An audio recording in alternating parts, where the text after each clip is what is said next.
bonjour, mes amis. Well, bienvenue to the rigged recap. Well, I'm gonna make a name out of myself here. Pi or Dom, do you know who I am? No. Who are you? Come Wait. on. Come Oh, on. you're giving like something French. I'm gonna assume. I'm gonna go out on a limb here and say you're something French. French Cajun. French magician asking for money. A No, French drag queen? I'm Gambit from the X-Men. Got the staff. Okay, I same got the thing. cards. Can I be vulnerable in the pod? Yeah, you can. I haven't really seen X-Men like that. Anyways, I'm joined by my co-host. This was nice. This was lovely. I'm joined by my co-host all season long, Dom Perignon. Dom, Hello. Happy Halloween. Happy halfway to Halloween. Thank you. Yes, I decided to dress up for the podcast today as what I think the scariest thing is, which is a cis white straight guy. That's fair. Yeah. And we are joined by an iconic drag monster. Hot off of Dragula season 6, we have Pi. Hello. I'm so excited to be here. I fucking love a podcast. I love that you love a podcast because I'm ready to talk some shit with you, Pi. Oh, please. How are you? What has been going on in your life since we last saw you on TV? Oh my God, so much has happened. I'm currently in Portland, Oregon, visiting my partner, who I met at a viewing party in Portland over the fall.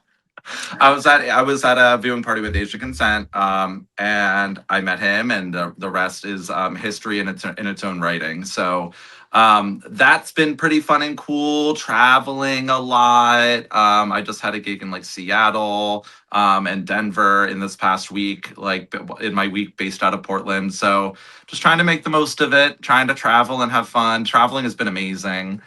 Getting to meet so many friends and fans, and just like, oh my God, it's like surreal. It really is.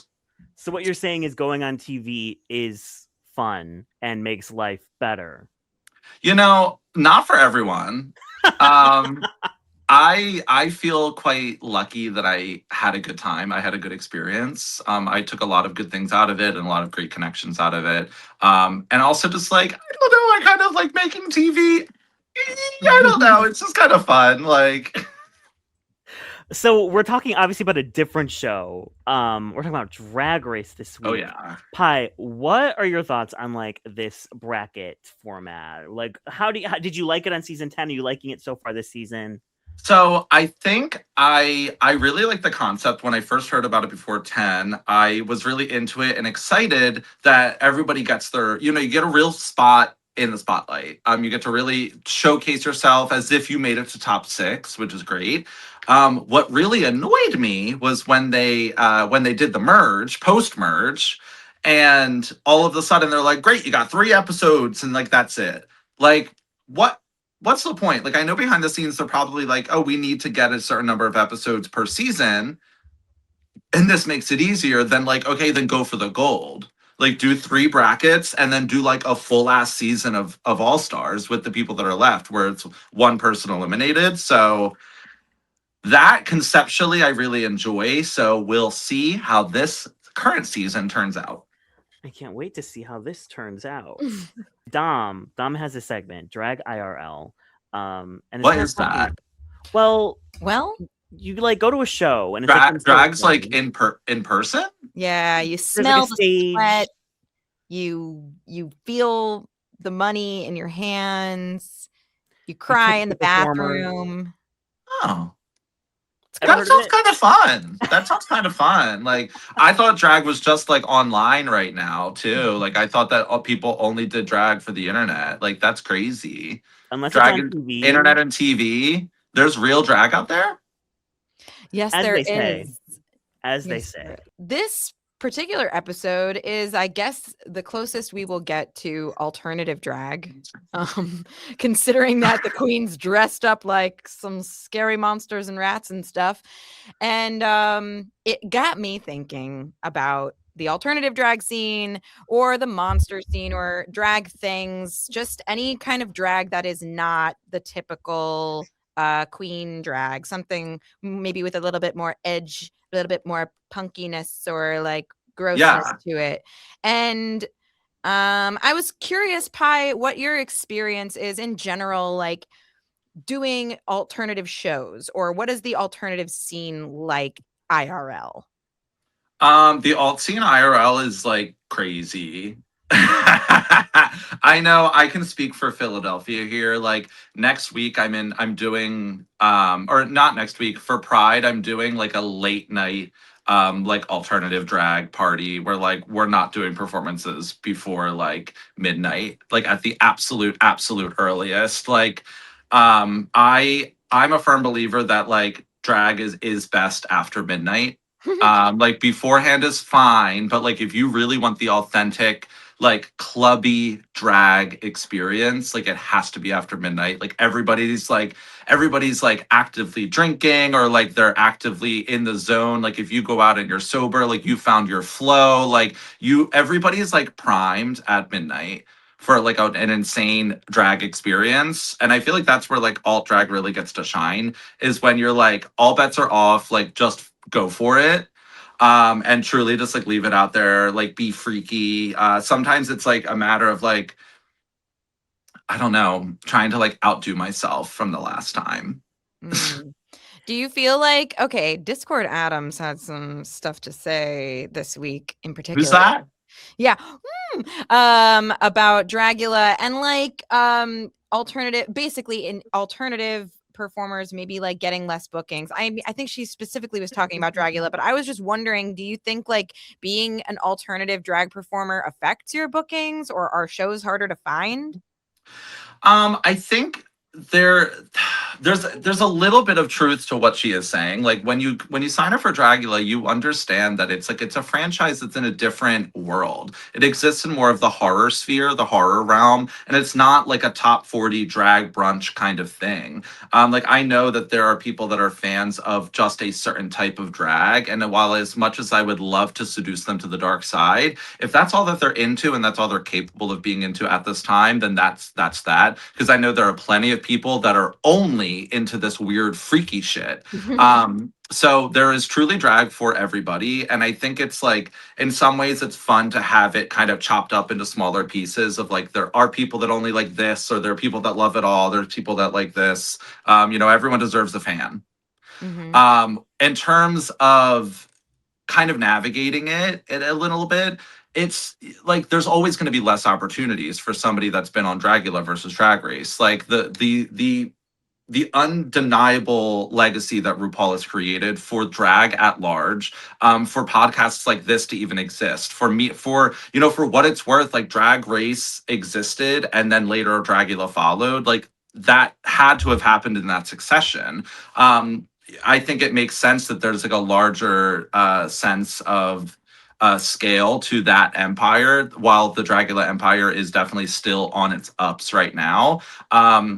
But that's been making much larger strides. The fact that many drag artists that are whether it be from either franchise or having never been part of a franchise at all, people are talking about Drag Race and Dragula. The fact that this entire discourse has even come up is like, interesting that has happened finally, because for a while it was like scoffed at, but now you have people like Cornbread on Twitter that are like, oh, I love Dragula. Yeah. Like prefer to watch Dragula because it's like there's a rawness, there's a punkness to the approach. And like I think for me, like I think of like if I were to in an alternate universe where I like auditioned and got onto Drag Race kind of a thing instead of Dragula, what would my drag have warped into? And I think it would have pushed me into a little bit more of like a family friendly kind of weirdness, more of like a weird quirky instead of like weird like creepy.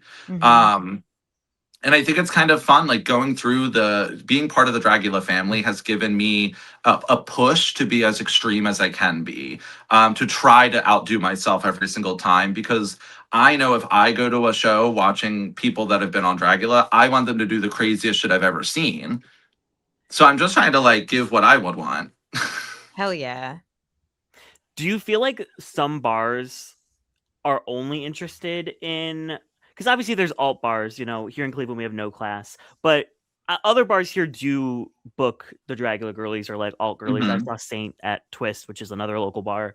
Do you feel like some bars just aren't interested at all in booking alt, you know, performers or Dragula performers and would just rather stick with like the traditional queen kind of drag? Like some yes, like there's definitely going to be some bars that are pretty stuck on that, and that's kind of their own beef to work through. What I've experienced, because I have had the opportunity to work at some larger spaces like Access in Columbus, which is like a pretty large like venue for that city. And you would typically expect to see them do more like conventional drag or to have like more conventional headliners, but um I've had the opportunity to come out as somebody that teeters a little bit in between like the Dragula drag race aesthetics, like can appease both tastes. And I've had the opportunity to come out like as like a first time Dragula headliner. And I think what I've learned is there's always going to be people that are interested in participating in it. Um, but it always will come down to money stuff too. Like the bars are looking for who can we reliably book that we know will bring people out. So if they have a track record of, oh, we've always been able to bring out a drag race contestant and it does well, and then they've never had a reason to think of doing otherwise, then they're going to be stuck in the thing that makes them the most money because they're a business. So that's like it's also like really meta with it. Like we're all just pawns in like a very much larger economy within a really big fucked up economy. Yeah, I would like to see more shows that have a nice variety of different types of performers on them. Like, obviously, I'm always advocating for Kings, but I think it would be nice to see more shows that have, like, maybe your classic, more well known cunty, stunty queen and have somebody like you and have like a king, you know, just like give everybody a little taste of the rainbow when they come see a show. That's like what I think would be the most beautiful thing. That's always ideal for me as well. And I know Philly has a lot of shows that take that and they also incorporate like burlesque into it. Oh, Like yeah. you'll go to a lot of like true variety shows, which I think is like one of the most ultimate ways to keep a show like interesting because I don't really want to go to a show that is just the same thing over and over. Mm-hmm. Yeah. I would love to hear your perspective, Dom, as a drag king who hasn't been on TV yet. Like, how is it getting booked at like certain bars versus other bars? Like, do you feel like some won't let the door open for you? Oh, there are for sure, I think, certain venues that like just are not interested in anyone except the people that they know or like a specific type of queen. So yes, that does unfortunately exist. And it just, you know, it's going to take time, but we're doing that work right now, right? We're all coming together. We're talking about drag race queens and we've got all different types of artists here already. So I have hope for the future. I won't be out after midnight pie. I'm sorry. Wow. Yeah, I'm a That's little, okay. but That's okay. hey, put I on love See, that's disgusting. the thing. The duality of a diva is an ideal performance is after midnight, but that does also include a brunch Yeah, because give me I give me a gross. love performing at a brunch. Oh my god, I like live and die for performing at a brunch. Like it just is so fun to get that kind of like energy exchange with somebody. Like you have to be a very specific type of like deranged to like want to be like I'm gonna wake up and go get drunk with a bunch of drag performers. Like Yeah. you're deranged in a way that like I would love to participate in for you. Like I live. So, getting to RuPaul's Drag Race, All Stars 11, episode 3. episode Um, 3, end of bracket 1. I hate this. I feel like we moved on so quickly. Results of the episode and how we landed on the top 2 was to me going like, well, if there was going to be 3 people to move on, it would be those 3 people. Yeah. I think. Yeah. So talking about kind of the points and stuff, the big kind of moment from the point exchange at the start of the episode is Morgan decides to give her point to Akira. and we know that they're friends, but Akira is definitely like tapping at, the door. I think they were tied at that point, and Morgan still decided to give her friend a point because she helped everybody with the sewing challenge, and Mystique then gives her point to Akira. So the storyline of this episode is kind of giving, well, Morgan, if you didn't give that point to Akira, you would have moved on, bitch. I mean, am I wrong? Well, they all, mind you, this is primed with the fact that Dawn was like, "Hey, Morphine, you should give me your point," and Morphine is like, "No." So like the fact that like that entire moment is primed by the fact that Dawn did not get a point from Morphine, and then for Akira to get 2 points from other people, but also that also just kind of shines some light on the fact that there is stuff that's happening on set. Like they're not going to show Akira helping to the extent that she was probably helping these people. But they'll show it enough to have it make sense. But if people are giving her her point, then that means in their head that she truly does deserve it. And then the other element to that is when you realize that you have 1, 2, maybe 3 points, and there's almost zero chance that you're getting there, you switch in this last third episode. You switch from who do I want to keep down, like let's neutralize everybody, and then once a couple people rise to the top and there's a clear like some of these people, like there was no chance that they were ever moving on because from points alone there was no chance. So they are in a position where they're like, well, if these people are at the top and these people are right behind them, I like these people more, I want to keep them in the lead. So it's a really interesting, like, strategic shift that they get put in for this last episode, and I boy, did it shift! Yeah, and I think the thing that started off that shift was Morgan kind of giving the point to somebody who had the most points. I was like very surprised. I was surprised, and at first I was like, "What is her angle?" I was like, "There's an angle here. There's got to be," but I don't know. I feel like maybe she was trying to show a different side of herself and just do the right thing, take the high road, be a queen's queen, and it kind of didn't work in her favor, but I don't know. Maybe it did after all.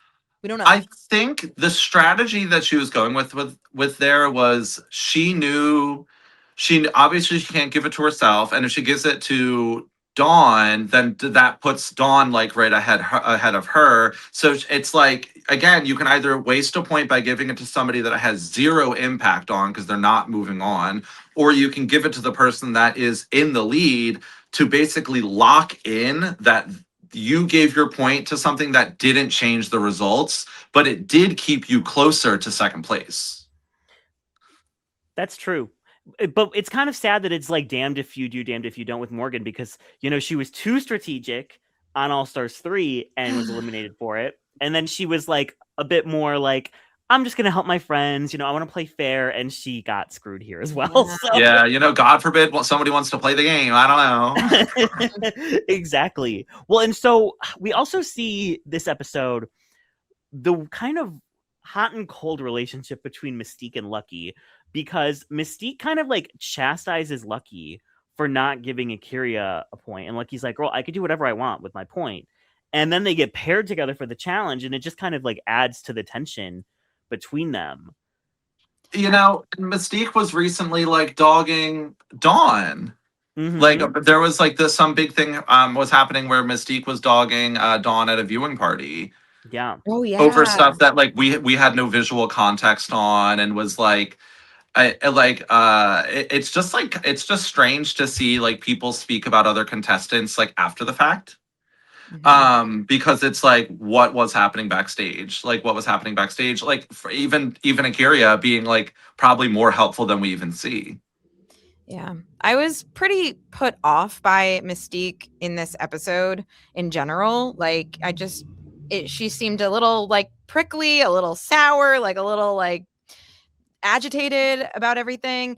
But then I started thinking about this whole group, this whole bracket, and all of the dynamics that they have. And she is sort of like a heel. That's like a wrestling term, right? That's a wrestling term. She's sort of like the heel. She's sort of like the if there's all these people who are I don't know, forging friendships, and you've got Morgan, who's sort of now perpetually like positive. Then you've got Mystique playing the total opposite character, which I don't know. I think it gives the group a nice dynamic. I appreciate the work that Mystique did in this episode. Being a bitch is what I'm saying. I think the grouping does feel balanced. It definitely interesting. Like it generally feels kind of truthfully I feel like a lot of All Stars seasons nowadays are a little bit more happy, cheery, get along, because like when you've been on a show like that and you get to work with these other contestants again, like how would you not be happy? Like you're happy to Yeah. be back with these people that you maybe probably have worked with before. But it's interesting because it almost makes me feel like there was unsquashed beef like going into the season because it was like Mystique and Morgan, like they were on the same original season together. Yeah. And they both have like a certain like older Drag Race like bite and like sensibility to them. Like they are unafraid to speak their mind on TV because that's literally what got them to the level that they're at now, in contribution to like all the work that they've done like in their local scenes. It's interesting to see how it ended up being like kind of like squared off by this point, because that was like what, like 10 years ago. A Like when lifetime ago. 15 like years. I think she said season 2 was 16 years ago. So like it's been a long time. 10 years ago was season 8. Bob won Drag Race 10 years ago. I just saw that the other day. oh my god, the way that I also just realized like a couple days ago was my 10-year drag Oh anniversary. my gosh, Oh, happy happy anniversary. 10 years. It's crazy. Thank you so much. I'm 10 years old. We That's so did it. baby. Oh, well, and if I had to, and I don't know this lady, I don't know her life, but from what I got, I feel like Mystique got there and realized maybe she was a little bit out of her depth because in the first episode, she was like, I don't want to slay from the start. Like, I want to, like, hang back a little bit. And people were like, that's weird because you're only there for 3 weeks. And Mhm. then, the second week, she's like, I don't sew. And then this week, it just felt like she was like, okay, I know I'm not going to make it through. Let me just make some good TV on my way out. That's what I kind of took away from it. Yeah. That doesn't feel like completely inaccurate. I do think that it's like going into an opportunity like this can sometimes be very like startling because you don't know what everybody else is going to be kind of like bringing and preparing.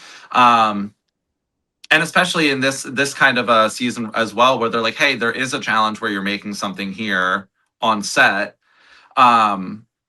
It's I don't know, like it is kind of hard to know exactly what you're getting yourself into until you're there. But I don't know. I mean, it made good TV. She made great TV. I love a villain. I love a villain. I love when someone is being a bitch. I live for it on TV.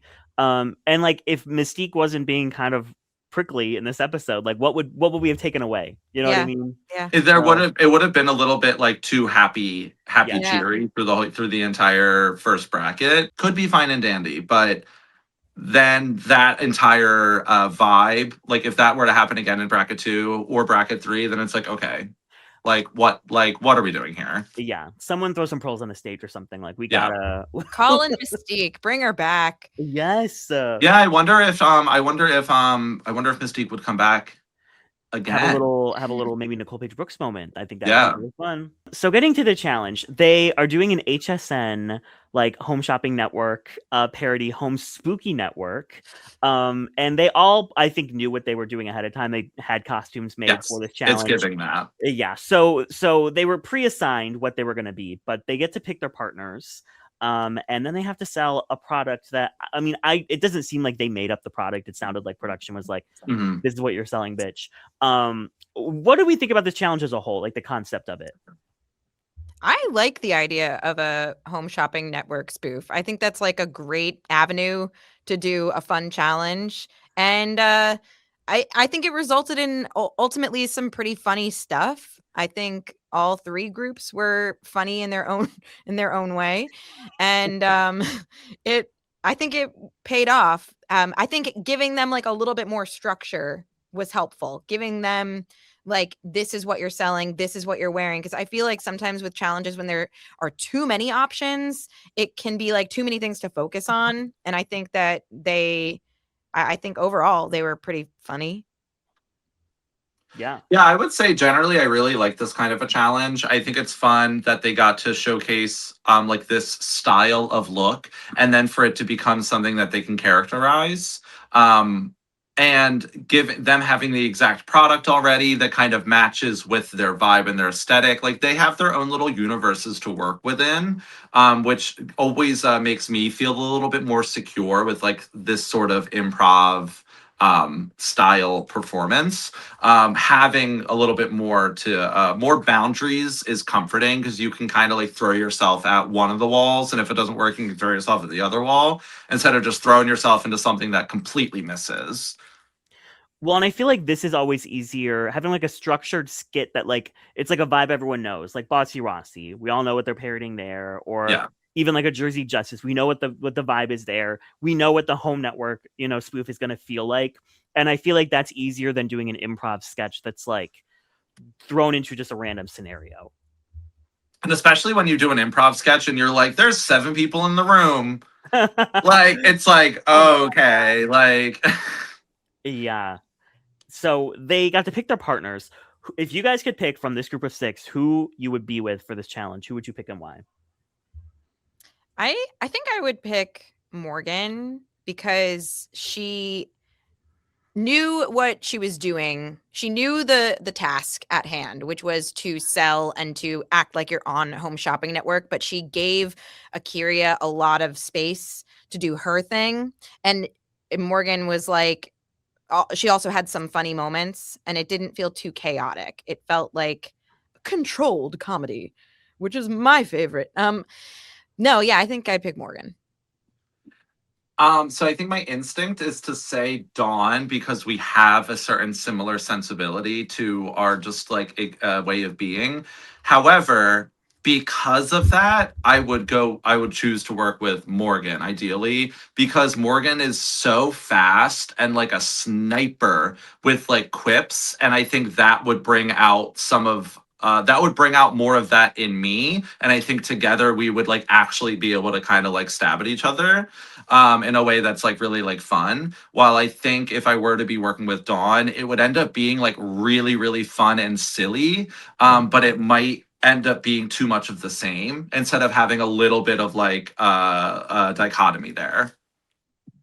I feel like I would have picked Akiria because she's proven to be good at improv. She won her improv challenge on season 11. And I feel like she's someone who she's not super uptight or like, high strung. Like she's very just like go with the flow. And I feel like in an improv partner, you need someone who's not going to be sitting there like freaking out the entire time. Yeah. Which we did bear witness to in this episode. Well, yes. So we'll talk a little bit about each sketch as a whole, and then we'll break down the specific or the individual performances. But first, we have Morphine Love Dion as a zombie selling body parts, Hello Flesh, which is so funny. That's It's really so good. funny. And then Dawn is a werewolf selling like Manscaped. It's called Buzzkill, like a shaving kit. How do we think this group did like as a whole?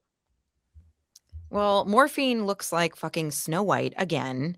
And no, actually, I want to give Morphine her flowers. I don't feel like enough people are talking about how funny Morphine was. Maybe it's just me. Maybe I'm shouting to the void. But I thought Morphine had a lot of really funny moments. Like when she got the buzz cut moment and she was like, oh, do I have layers now? Like that made me laugh. Also, the thing that probably made me laugh the hardest more than anything else in this entire episode was her hand that you could see holding her prop hand underneath it. That fucking got me so hard, and nobody's talking about it. Nobody cares. And I guess it wasn't intentional, but okay. Anyways, I like this group. I thought Morgan was great. Dawn was also really fun. They had very clear chemistry and a lot of really fun banter. I don't really have any critiques for it. I think they both did a good job. You could tell they're friends. Like you could tell this is like two people that are very comfortable with each other and know each other well. Yeah, I would agree with that they definitely do seem comfortable with each other. Dawn definitely shined brighter for me than Morphine in this. Morphine is funny like when she's trying to not be funny though. So like when you tell somebody that like when you tell somebody that has like a certain je ne sais quoi about them, that they're just like amusing to watch. When you say, okay, now be funny, it's like like it just like I don't know, like it just gets a little. It's like you can kind of see the wheels turning a little bit. And this then and this severity of a challenge where it's like this is the last opportunity that you have to get points, that ends up kind of falling quickly for me. I feel like even that kind of moment where I was like, oh, like do I have layers now, like seemed like it was like it felt like it she processed that she wanted to say that, and then she eventually got to saying it. I disagree, but that's fine. Let's just let's just get into Morphine, because I agree with that. I thought Morphine, for me, par moi, I thought Morphine was funnier than Dawn. I had more fun with Morphine than Dawn in this How sketch. dare you? Maybe it's because Morphine has not been, like, famously not been funny at all on her season. And we know Dawn is funny. So Dawn, like, she just didn't make me like laugh like the way I expected her to. Your friend Bonnie, right? Yes. She's gonna hate you. I know. Sorry, but like Bonnie. I wasn't expecting this from Morphine, and so when she was having all these really funny moments, like when she picked up her ear to talk on the phone, it was I'm funny. telling you, I thought I don't know if I would say I thought Morphine was funnier than Dawn. I think they were equally funny, and I just wish that Morphine got more props for what she did. Now, I will say that not like this entire as a whole, because there was they seemed like they were friendly with each other, but it also seemed like Dawn was like really like, I'm doing this. And then Morphine was like, oh yeah. Like it seemed like there was a little bit of like they were connected because they're friends, but there was a disconnect in terms of like both of them navigating an improv scenario together. And I think that made the whole thing at large fall a little bit more into like a middle territory than me being like, wow, that was really great objectively. I think because she knows she's not super strong in comedy, it was really smart of her to have these planned bits that she could rely on, like the hand, like the scalping, like the lip coming off. Like I just really thought that was like she knew what her faults were going to be, and so she gave herself something to fall back on. And I was just really impressed with Morphine. Also, how does someone look so fucking sickening as a zombie? Because she barely looked like a zombie. That's why. That's how that happens. Actually, that's the right answer. And on the runway, category is Paris, France, which I thought that was such a cool open-ended category where you could take it kind of anywhere. Change your costume, change it around. Change your costume, Mimi, change it around. This is way better. Like, what an I can't even believe you tried to like why would you do me like that? Sorry. Morphine's runway look, like, are you kidding? Are you kidding? I am obsessed. I think it's such a fun take on Paris as well, like using the catacombs as your reference, and a fantastic execution of it as well, and very unexpected for Morphine. I think it's a really fun blend of like something that's glammy, but also like unexpected and like fun, and like I don't know, it just like, oh, and the use of prosthetics, like all of it is just like, this is the kind of shit that I like want to see on an All-Stars season, is somebody like Morphine taking this kind of risk, because this was incredible to me. The train of skulls. Yeah, like you're kidding. Sickening. Sickening. Sickening, no? And the prosthetic application was seamless. Like the candelabra headpiece, the color palette, everything about this was giving me life. I live. This might be, I don't know. This is a great runway. This might be my favorite. This one, as of right now, after us reviewing one, is my favorite. One of one. I'll give you an update as we go on. This was my favorite runway of the episode. I knew it the second I saw it, and I was like, I don't think anything's gonna. For me, I'm obsessed, and I think it's the best runway of the night, and I think it meets the brief the best. I love the crooked candles, and the color on her is so beautiful. It's like it's just so rich, and it looks dark and mysterious and but also expensive, and yeah, it's just gorgeous. For Yeah. me, Morphine is a closed case. I think Morphine was so fun and so fun, so fun, so And fun fun? and so funny in the challenge, and obviously it has a fantastic runway. So I'm giving her a closed case. So upon further review, Morphine's runway is my favorite runway. But with the improv, like she was not able to like click it into high gear for me. So I would say that this is a closed case. However, the lock is not on. Okay, okay, New Like you subgenre. gotta, like the case is closed, but you gotta pick it up like this. You can't pick it up like this. that's fair. That's fair. Now Dawn was a rat because she loves Ratatouille, which takes place in Paris. Her mind. Like And her mind though for that. literally, the fact that this isn't even the first rat look we've gotten on Drag Race, and probably won't be the last. I really like this runway. I thought this one also was the first runway that was shown, and I was like, wow, what a pleasant surprise! Like, what Mhm. this is like so cute and fun to see. Dawn being gray twice in the same episode, the kind of scary. Right, right. But I really like this runway. I thought that this was a fun, playful way to hit the brief, while also showing like a Dawn sensibility about it. I thought Dawn did very well in the improv challenge. She did steer the ship. She did sort of have the most direction and purpose between her and Morphine, and they had great chemistry and great banter, and she was indeed funny. And the runway I like a lot. The only thing I don't love about it is the uncanny valley mouse face nose prosthetic thing. It's giving like the same unsettling feeling I get when I see the the Grinch Who's. Don't Um, you ever dog the Who's in front of me ever again. Don't ever do my I'm favorite movie so like that. I'm so sorry. There's something I don't like about the prosthetic face, but I really do like the look and the craftiness to it, and it's very cute and it's very creative. For me, Dawn is a full ass closed case. yeah, same close case.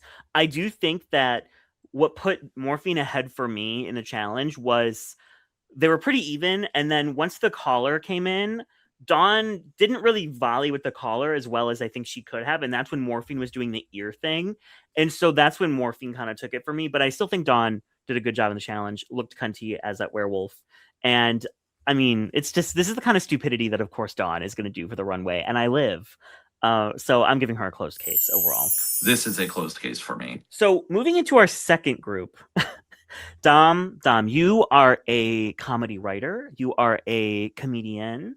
You perform comedy. So I would love for you to tell us what went wrong here. Okay, well, you are correct that I am a comedy writer and I perform comedy. However, improv is not my cup of tea. So I can only speak about this really from the perspective of everyone else, which is that this was not very good. Um, this was not great. Lucky, I think, kind of shit the bed a little here, to say it nicely. Basically, I feel like Mystique. I get why Mystique was getting high praise for this duo, because between the two of them, she was like in charge, steering the ship, keeping Lucky on track. Lucky felt very chaotic. I didn't love that as a duo they went back and forth between the products, because the other two teams focused on one person at a time, which I think made it super simple and streamlined. And when you are doing an improv scene, you want to keep it as straightforward as possible and take your time and really listen to the person next to you and play off of them and just not rush into anything, especially if you don't automatically have great chemistry with them. These two did not have great chemistry to begin with, and they were kind of setting it up in the episode, but it didn't seem like they were planning this very well. And Lucky was just kind of like doing her own thing, and I feel like Mystique was kind of picking up the pieces. So I have more to say about each of them individually, but those are my thoughts on the group. So Mystique is the bride of Frankenstein selling body bags, like bags made of body parts. And Lucky is selling I didn't really understand what Lucky was. It was supplements for like to make you live forever? Yeah, It's like I thought it was like iron. Like I thought it was like Yeah. she's like, oh, I'm a vampire, so like blood. it's Blood like playing, stuff. it's playing off of herbal supplements or something. Yeah. But yeah. I did not get that Lucky was a vampire until far into what this list. She looks amazing. What is vampire about this? You know, that you bring up a great thing. Like for me, I love to do something a little off kilter with a prompt, but it needs to still read. So like this, like I only knew that this was vampire because I knew the context of the challenge and I knew that the product that she was trying to sell was like iron. It was red and referenced iron. So I said, "Oh, that must be blood. So that means that she must be a vampire, even though she does not look like a vampire or vampire influenced." Like when you're doing like the vampire beach party on Dragula and everyone's a vampire, then I think you can do like some more creative liberties to like stand out. But when like you are the only vampire on screen, you got to get vampire. Yeah, that context is important as well. It's like she would have known that everybody else was going to do something different. Mhm. But I also think that these looks were likely prepared for the runway. Like I believe there's a chance that they might have gotten this brief and been like that this is a look that you need, but you don't know if it's going to be runway or performance. I'm not entirely sure, but this it did not read as vampire at all. And you know that I think that she was kind of living her own little world trying to do some sort of improv thing there, and it was like not really working. And then I honestly feel like Mystique was like, you're messing up my flow, and was like, I'd rather just be doing this alone, which Yep. then caused a lot of weird tension because you could tell that she was getting actively Oh, yeah. frustrated to a point where she was like almost like, why are you messing me up? Well, an improv is nothing but yes and Mystique was giving no buy. Like everything that Lucky would try and throw at her, Mystique was like, no, or Yeah. oh, we'll get there later, or like come back over here. Like she was Yeah, we'll get there. everything. That kind of thing for me. I was like, oh, like I don't know, like you're missing opportunities where like all you have to do is like if you made that your character, then that could work, but it needs to read as a character and not just like you're not you getting annoyed with your Yeah. scene partner. You could tell that she was getting frustrated with her, and I'm not sure why her performance was like super celebrated in that regard, because to me that didn't quite make sense. I will say I've been very confused on how to like judge or like rank these two because they were a hot mess, but I laughed. There were so many funny moments. I for mean, me. kosher. A kosha? Who's a kosha?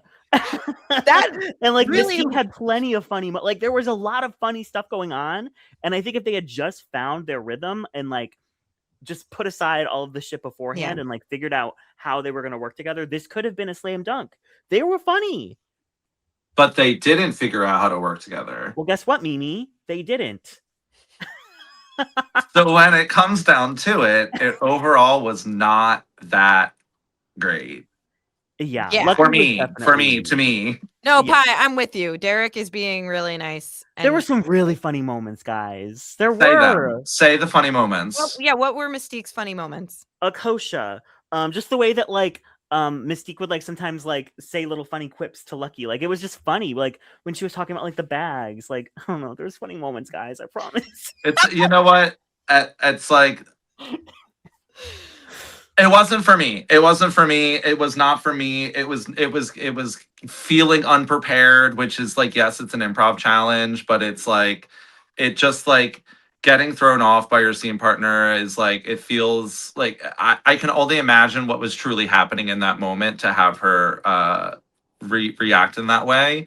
Yeah. Because I feel like it really would take a lot for that to happen. So it's unfortunate to see that it did happen, but Yeah, the lack of chemistry with them like really took me out.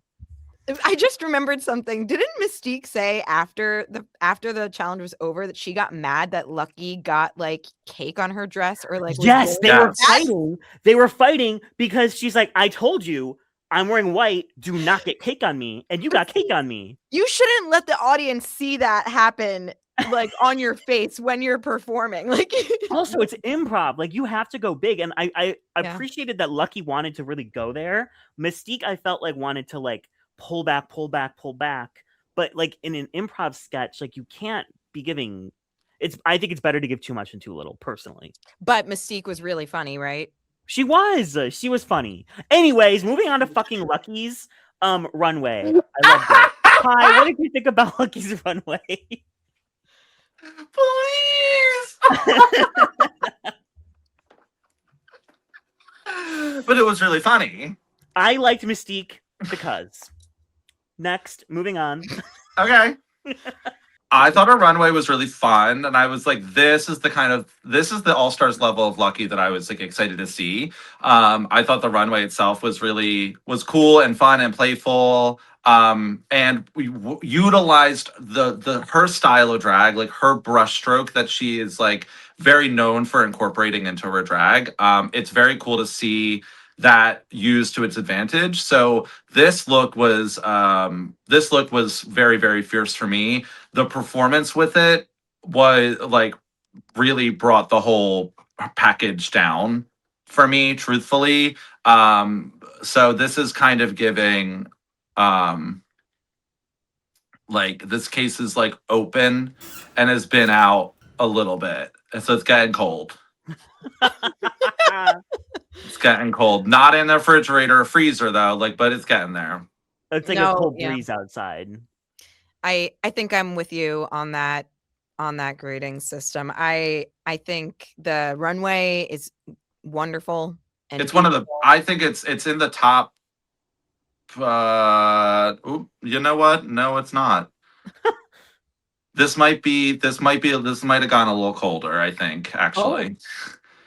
A little Is it bit. Cold case? Is it a cold case now? No, it's not a cold case. It's a case that's it's open and it's been sitting outside for a little bit in some colder weather. All right. Temperature dropped 10 degrees.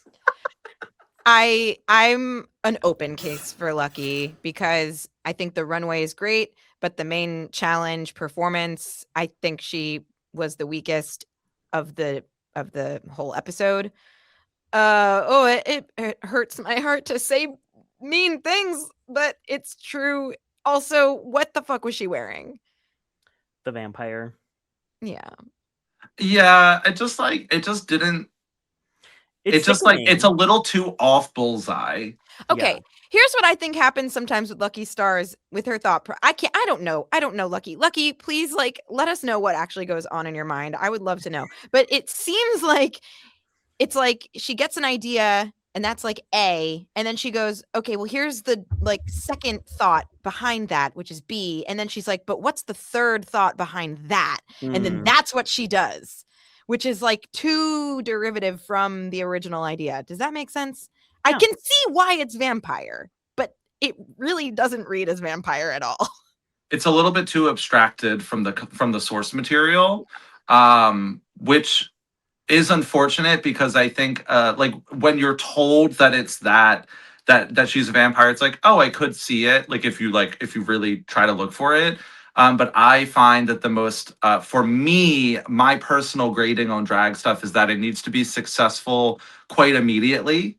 And if not immediately, then it needs to be like one step away from where you are, where you go, oh, I get it. Mm-hmm. And it needs to be like clear to all parties, because I think drag is meant to speak for itself, and that you should not need like a placard to explain like what's happening. Like it's not to me, that's not my style of doing drag. Like I feel like it's more fun and effective to make it a little bit more obvious than to abstract it too far. Yeah. But this runway, the runway's amazing. It's my second favorite. I love it so much, and I'm so glad that she had the opportunity to do something like this, that there was a category open enough for her to be able to just go full tilt Lucky Stars, and this is incredible. So, no idea how she balanced that shit on her head. She probably had the worst migraine of her life afterwards, but for me, it's an open case, but it's a little bit closer to close than I think for you two. So, wow. but moving to Mystique. Um, I texted this to a couple of my friends afterwards. I was like, it's the way that everyone came out in a shoot look. Like, these are top tier fucking drag looks. And Mystique came out in a mustard colored gown with some necklaces and jewels and a really pretty wig. You I, know, I just I feel don't bad. I feel understand. bad. I don't understand the reference. I'll be upfront about that. I do not understand the reference. Do I think I need to understand the reference to enjoy it? No, I shouldn't have to. Yeah. Um, it's just not. It does not feel like it's really truly stepping up to the level that I think the other contestants were really trying to go for. This was my least favorite runway look. In terms of it could be fine. It could be fine and beautiful in different circumstances, but when you're presenting yourself on the runway and you have these like really psychotic looks next to you, it just doesn't. It just falls short, unfortunately. Because in other contexts, this could be beautiful, a beautiful shining moment for her to be like, look at this beautiful, beautiful, clean gown. Like it could do really well in certain circumstances, but this is not one of them, unfortunately. I fear if she was on a regular season and wore this, it still would not be enough. Yeah, it's very surprising that she came back to Drag Race after all this time, and yeah, that's what she brought. But if this was a look that was used in a performance challenge, it'd be Oh, like, yeah. oh, that's a nice, good, clean look. If this is like a commercial and she's in the commercial Yeah. challenge, then yeah. But like, why does the fabric turn like translucent halfway down? Like, I don't get it. I just don't get Structurally it. speaking, I think that's probably the lining of the dress because the lining of the dresses can end up being shorter Mhm. because you don't technically need to line the entire thing, or it's a sheer dress that she then ended up wearing something else underneath of, and it just did not have the same length to it. Either way, It looks it's unfinished. a strange choice Yeah. to not do something about that. Yeah. It just looks unfinished. And I definitely have what's the word? Like, for like a full all-star season when you have to get 12 looks, 12 runway looks ready plus all the other stuff, like if you have one or two misses, like I get it. Like you can't be spending $10,000 on every fucking look. But you only had to have 3 runway looks Right. for this. Like there's really no excuse to not have. Didn't they make their looks for episode 2? They only had 2 runway looks. So like there's really no excuse for them not to be as top tier as they possibly can, and especially when everyone else on this runway is giving top tier level drag. So I have to give Mystique a cold case. I'm sorry. Yeah. For the whole episode or just the runway? For the whole episode, I think the runway, I mean, her performance was a little uncomfy, but it had funny moments, and then the runway just totally was a disappointment. So it's cold. I would agree with that. I am also gonna hesitantly give Mystique a cold case. I was a little surprised by the positive feedback she got for the performance from Rue specifically. And I was like, maybe she's doing something. Maybe she did something that I didn't see. Maybe she was funnier than I thought she was, but I don't know. For me, it wasn't funny. And yeah, the look leaves much to be desired. But you know what? She's got great wig game.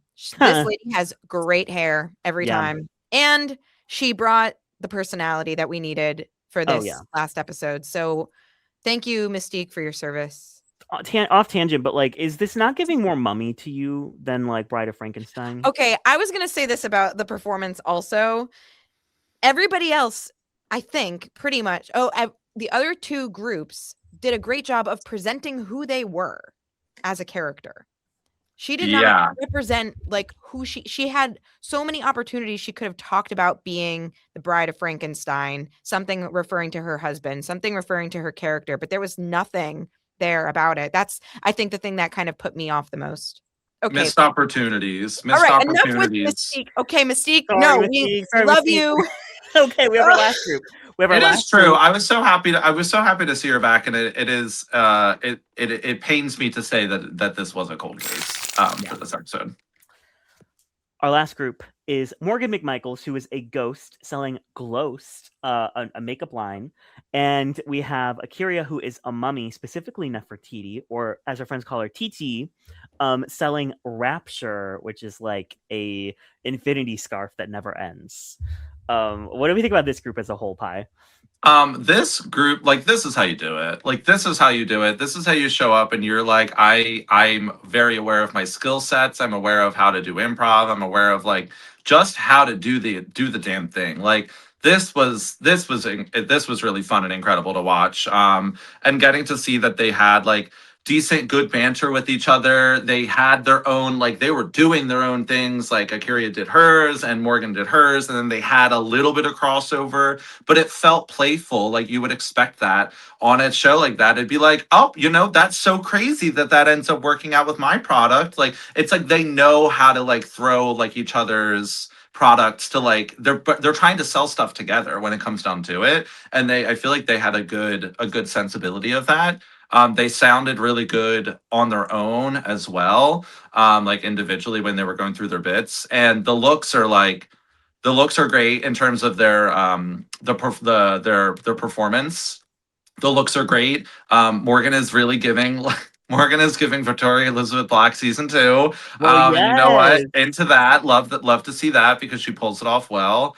And Akira just looks like stunning and gorgeous. Like, even looking at the still with like the way that the gold is coming out, like the wraps and stuff. It's just like it's done in a way that so many people have done this character or a characterization of this before, and it always ends up feeling the same. This is a different way to do it. Like, this feels different. It's elevated. It's creative. It's really incredible. I thought the two of them did great. Yeah, I agree. I think the thing that made this duo the most successful out of the 3 groups, in my opinion, is that they were both playing like home shopping network ladies, but the jokes were specific to their character. And I think that is what, like, they mapped onto the idea of home shopping network the closest.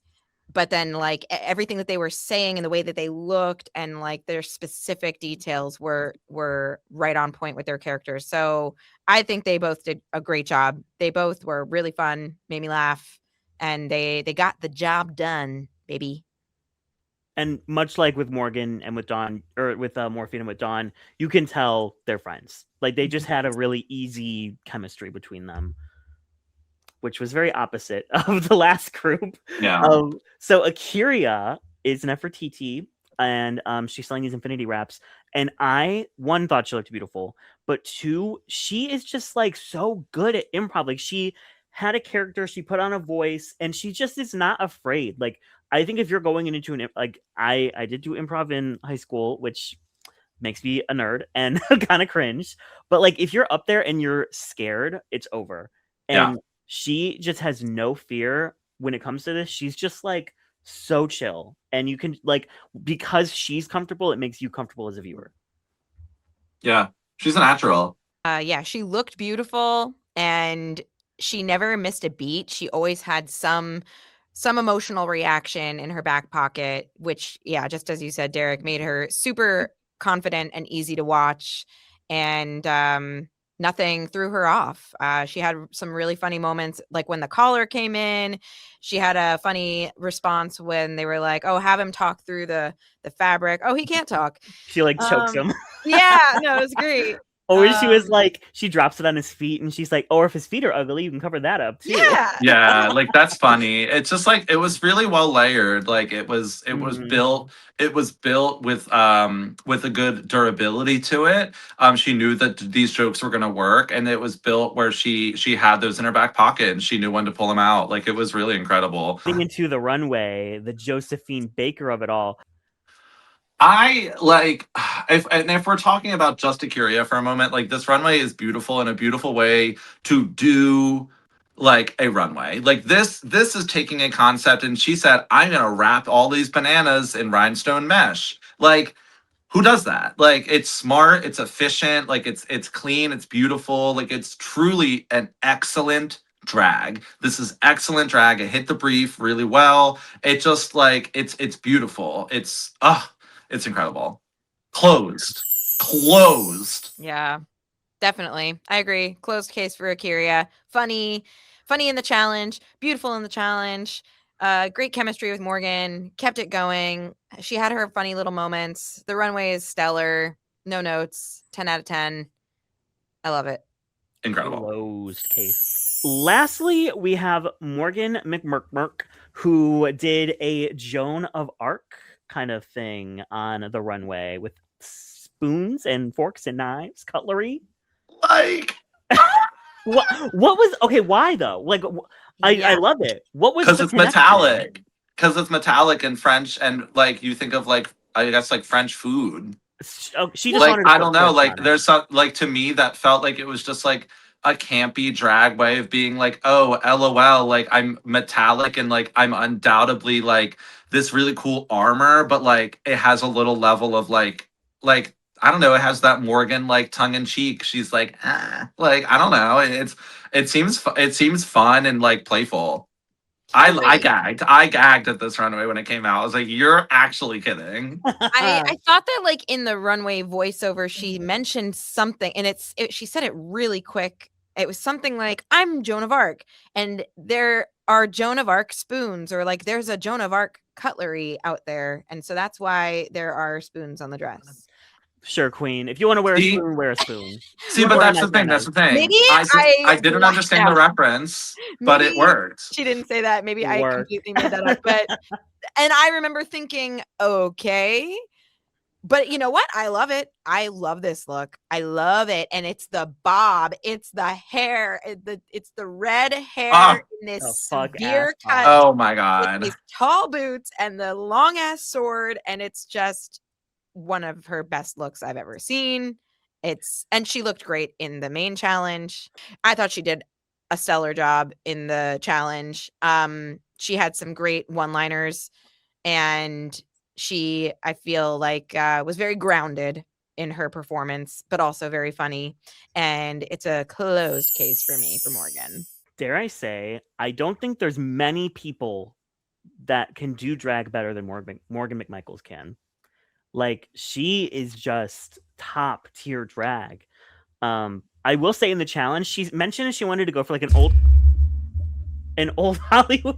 Okay, and boom. Oh, she wanted to go for like an old Hollywood. I think she said Greta Gable kind of thing. And I wish she put on a voice because she has such a distinctive voice that it was giving me a lot of Morgan. And if she had put on a little bit of a transatlantic accent, maybe it would have felt more like a character. But I'm nitpicking. Yeah, I disagree with you. I like it the way it was. I liked her delivery as the ghost. I thought she was kind of giving like a true masterclass on like this is how you do it. Like I want to watch her sell products. Like I want to watch her do this. Like she's very magnetizing and like I believe everything she's saying about this fake product. Like I really do. Like she just knows how to get you like wrapped around her finger, I think. Her one-liners of like, "Oh, I look pretty good for a dead bitch." I'm like, "You're kidding!" Like that's Yes, way to so call smart, that. so smart. When the caller was like, "Is this cruelty free?" and she immediately goes, "No, it is not." Yeah, no, it is not. Like she just like this, and especially like her having such an incredible partner that she could like safely bounce off of as well, Mhm. and to utilize that, like they really the two of them really helped each other to shine even brighter than they already were. Like she is a closed case. Like the both of them together, closed case. Like need them both to move on in the series. Yeah. Close case. So the top two is chosen, and they give the wins to Dawn and Morgan McMichaels. Do we agree? Yes. Go on, Pie. Yeah. I would say that I agree. Morgan was to me, definitely the top. Like she really, really did it for me. Like she was like the top of the top for me. Um, I think in terms of looking at it logistically, being like, okay, the next spot is Akira versus Dawn. Like the two of them were able to bring like similar caliber of things. In terms of like how they were executing it, I think when you look at individuals, imagine if Dawn was with Akira or with Morgan, like she would have looked even better. Like she would have had a better opportunity to do even better. I feel like with her pairing with Morphine, who was not bringing like as much like direct ping ponging and was more of like quipping occasionally in. I feel like in a different circumstance, it would have been more clear as to having Dawn kind of like excel.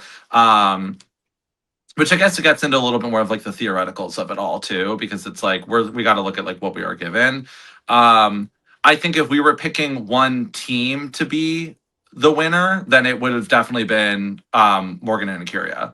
Like without a doubt, that would have been the winning team. But I think in terms of individuals, I think Morgan was definitely like top of the pack. Um, and then in terms of maybe it's just like also like my resonating humor. Like my humor is drawn a little bit more towards Dawn's sensibility of like the quippiness of like the Ratatouille reference and like the fact that she like is dressed up as a big French rat, like as opposed to like doing like an iconic character. Like she made her own character based off of something instead of like referencing an iconic like person in history. Like that I tend to gravitate to a little bit more.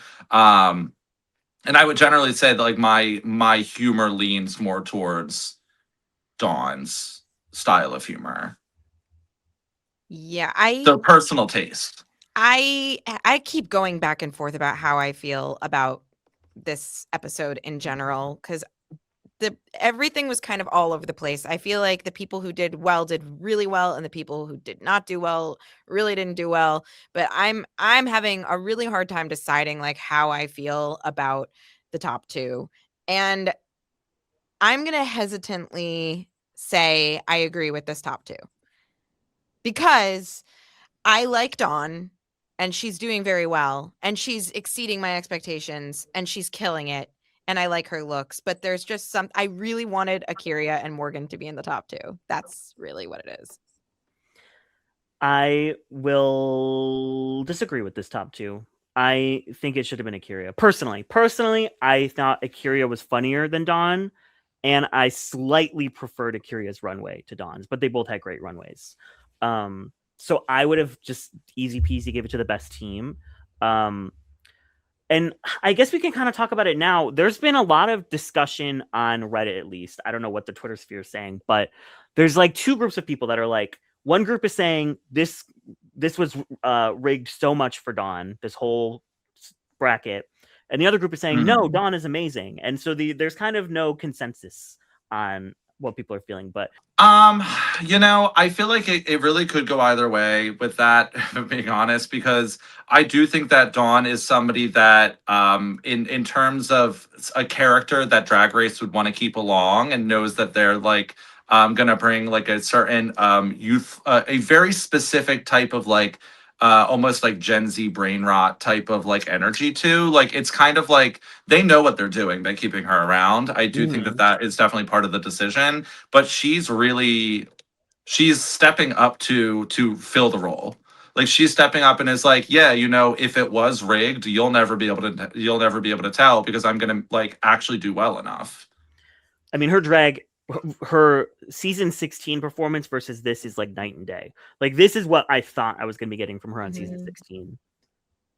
When I first watched this lip sync, I did feel it was edited and cut in a way to make Dawn look better. And the reason I say that is because I was watching with someone and I was like, oh, Morgan and Dawn, like we get to see this lip sync again. I said, watch Morgan. She's so great. She's such a great lip syncer. And then I was like, we can't watch Morgan because the it keeps cutting to Dawn. Like we're literally not seeing Morgan perform this. It's not an equal split of the camera footage. And I understand they do that to kind of indicate who is going to win. So for that reason, I thought the lip sync was sort of slightly rigged. However, I watched the lip sync a second time, and Dawn really surprised me. Like, she really gave a lot more than she had with the previous lip syncs. And she was very entertaining. And I do see why she won. So actually, I'm going to say it was not rigged. And I think she deserved the win. Although I didn't, she's not my pick to go on from the bracket. I really wanted Akira and Morgan. But it worked out. It's fair. I think it's a fair outcome. It's just not the outcome I wanted for me. Yeah, I kind of am feeling like, I think that between the lip sync, like, I think that in terms of Dawn and Morgan being like the top two, like, yes, that is like the root question was Dawn and Morgan, like, do we agree? And I'm like, I don't disagree with that top two. I would have preferred it to be Morgan and Akira because they did so well together. And I think that would have been like nice to reward. But I don't disagree with the two of them being the top.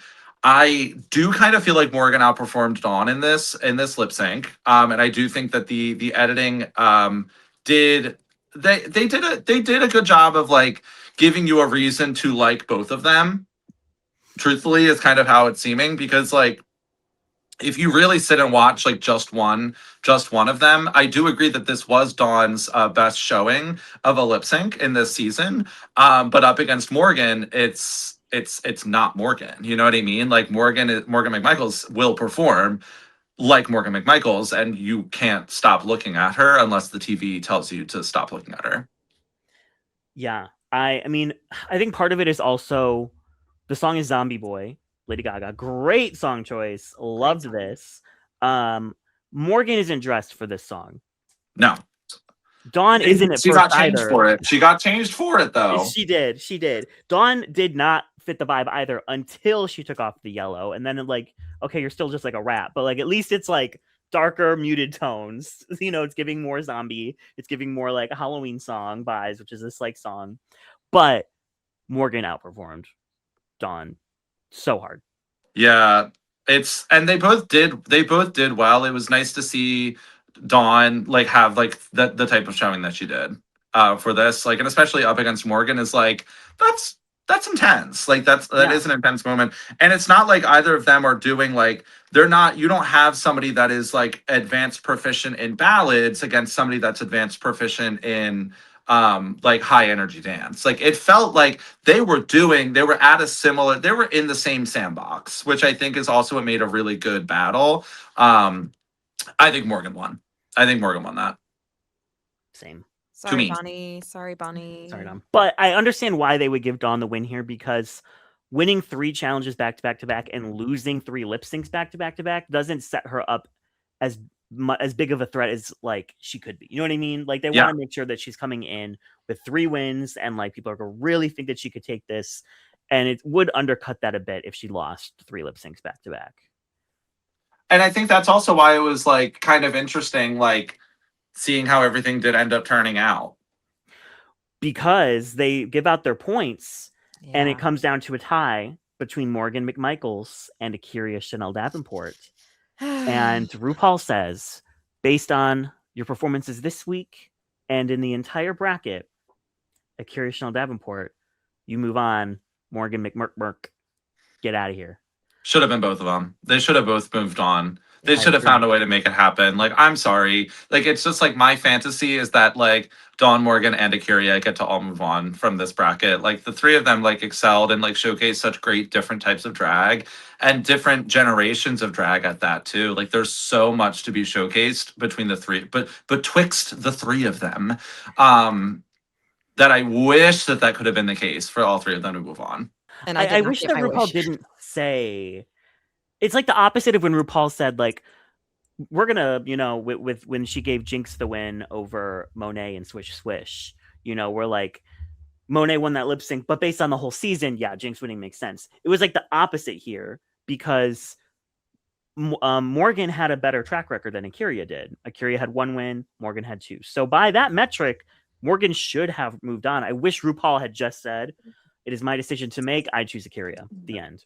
Yeah, but she had to try to like justify it for someone to understand. Yeah, which just I don't know. So we have Dawn and Akira moving on from this bracket. And next week we start our next bracket. Who in the next bracket are you most excited for, Pi? Oh God, which one? What's the next one? The pink one? It's Aura, it's Selena, it's Vivacious, it's April Carry-On, it's Crystal Method, and it's Looking at Meganache.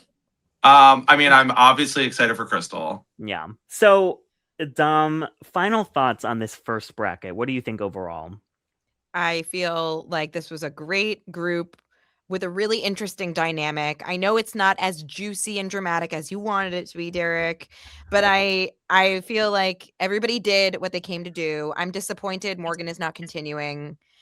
I'm very disappointed in that. That like kind of breaks my heart. She could be the wild card pick. She better be the wild card pick. That's what I'll say. And I think that's part of why I was like, when you're like, oh well, if you had to choose 2, it's like one of them is Morgan. So it's the fact that she's the one that's not. I'm like, that just feels like wrong to me. Whichever one didn't go through needs to be the wild card pick of those. Regardless, we know Morgan is going to be working and hustling and being out there and killing it, and she's got a huge new fan base now, and I'm very happy with what she did. So yeah. Her storyline was very like, I'm so successful in the real world, but I've never been able to like kill it on Drag Race, and she killed it on Drag Race. So like, I hope we see more. We shall see. Pi, thank you so much for being here. You're such a key. Thank you so much for having me. It is truly an honor that I get to represent Dragula in such trying times right now. It is currently the civil war between Drag Race and Dragula. We're not taking any stance on this podcast by having Pi on this week. I bet. What do you have going on, Pi? Where can people follow you? People can follow me on Instagram at notpi. That's NOTPI. That's N as in Nancy, O as in Oscar, T as in taint, P as in and I as in I don't know. I live. Dom, what about you? What do you have going on this week? I've got a show in about 25 minutes if anyone wants to head to Trevi Lounge in Fairfield, Connecticut. And besides that, I've got lots of live shows coming up. I've got one in New Jersey next weekend, and the weekend after I'm going to the Poconos during Pride Month. So I'll be all over the Northeast. Check my Instagram and Linktree for ticket info. And Derek, how about you? I have a video coming out hopefully very, very soon on I'm dissecting this whole first bracket. So look out for that. And if you want to watch me and Dom in real time judge some music videos on Drag Duel, join our Patreon where you can watch everything happen in real time, or you can wait 6 months or longer, however long it is. We'll see. However long you feel like making them wait. Well, yes. So yeah, Derek, I really appreciated the costume change without any explanation. It was, I requested it. Yeah, I'm here to make Pi as comfortable as possible, and if he wants to see me as Toad, then here I am. Let me switch him to Daisy real quick. Okay, you know what? Wake that up. Thank you all so much for listening / watching, and we'll catch you next week. Bye.